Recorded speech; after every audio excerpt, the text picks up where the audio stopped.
Good morning. You're watching Inside Tennessee. It's our final block. We're going to talk a little bit about what we've just been listening to.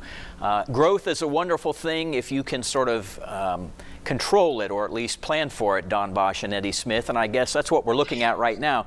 This is a memorable time to be living in East Tennessee in a good way, but it could also be memorable in a bad way if we don't make some smart decisions. Yeah, I mean, this is growth. It cuts both ways. Uncontrolled growth is often defined as cancer, and it will kill you. And so you've got to be mindful as we grow as a community that just because you can sell your house for more or a new property comes up that might be available, you have to have support for that. You have to have schools. You have to have law enforcement. I mean, Eddie mentioned that, over the 20 years, we're expecting a 50% increase in the Knox County population, 250,000 people. We can't hire enough law enforcement right now to service our current population. So if you don't start thinking about these infrastructure and human needs problems now, 20 years from now, 10 years from now, is going to be too late. Yeah, and I would add to that, rewind 20 years. I mean, that's when our growth plan was last updated. Facebook didn't exist. Twitter didn't exist. None of the social media. iPhones didn't exist. So the world has changed a lot. And when you try and think about the next 20, to Don's point, that's why it's so important that if you're waiting for that zoning sign to go up before you get engaged, it's too late.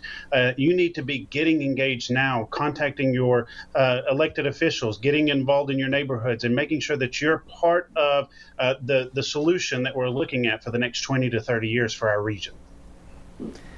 I suppose one of the things we can be looking for in 2022 is interest rates and where they sit. If they start to go up, that will kind of put a bit of water on the market, a little bit of a damper, and may slow some growth down, which, I don't know, I'm not smart enough to be an economist. Could be a good thing, could be a bad thing. Well, sometimes interest rates don't control everything, but go ahead, Eddie.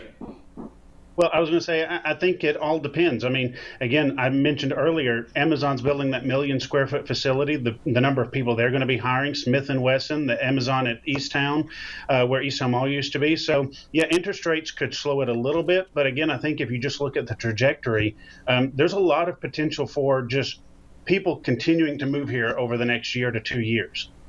Real quick, Eddie, you sit on Planning Commission. Are you seeing any evidence of a slowdown coming up, or is it still busy, busy, busy? We would all, I think, like to see a little less of the development. But again, it's just what we've seen in the short year and a half I've been on there is just a tremendous amount of new residential complexes that are being planned in our community. So I just don't see it slowing down in the next year to really 18 months. Eddie Smith, Don Bosch, we appreciate your insight. We appreciate you watching Inside Tennessee. We'll be back next Sunday. We hope you have a great upcoming week. Take care.